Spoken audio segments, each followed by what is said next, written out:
An attack on foreigners in KwaZulu-Natal was purely criminal. That's according to the International Relations Minister Lindiwe Sisulu. She met African ambassadors in Pretoria today following the death of 2 South Africans in Durban.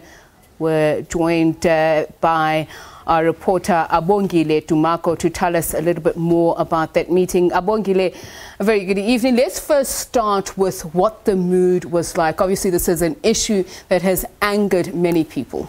Good evening, Tsepi. So certainly those African ambassadors met with International Relations Minister Lindiwe Sisulu alongside Police Minister Bekicele.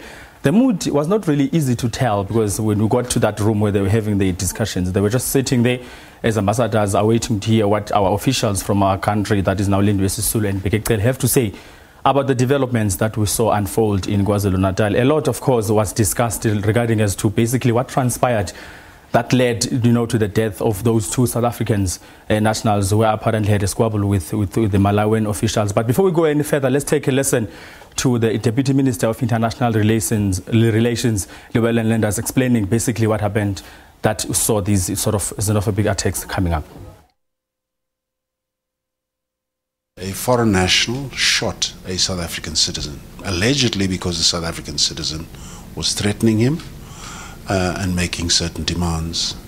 South African citizen died. Subsequent to that, another South African citizen was killed at a China mall close by to where the first death occurred. And so in South Africa, unless you are threatened by someone else, your life, your limb, your property, you cannot shoot another person, regardless of who they may be.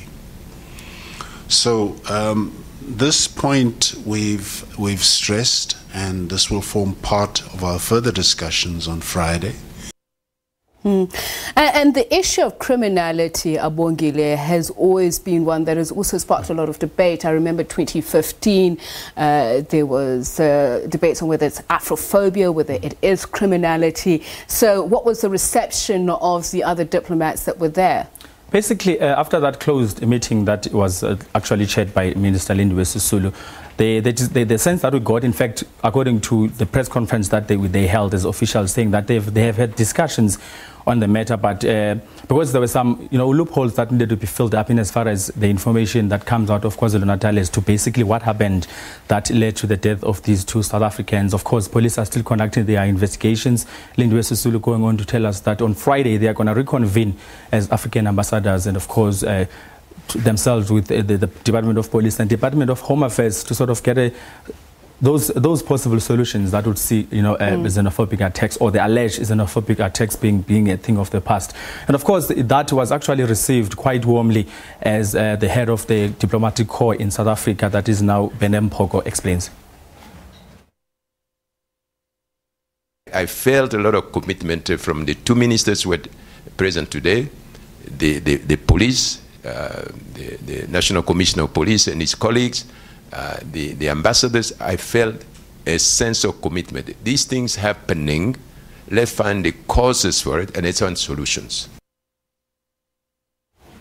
And just very briefly, what has been decided as the way forward to quell any other further attacks? Basically, that meeting that is going to take place on Friday will come up with those much needed solutions, with a comprehensive report from the police, with a comprehensive report from the Department of International Relations, and of course the African ambassadors putting forward their sort of views as to what could be done to make it a point that at least this does not come up again. And of course, we've also learned that about 300 Malawians that stay in KwaZulu-Natal have been displaced as a result of what happened over the weekend. Some have actually sort of warned that they want to go back home, something that, of course, the Deputy Minister Llewellyn saying that no, they don't have to take that drastic step. Okay. Things will be done to see at least that this is being sort of sorted. Abongile Dumako, let's leave it there. Just about that emergency meeting with the diplomatic corps over alleged xenophobic attacks here in South Africa.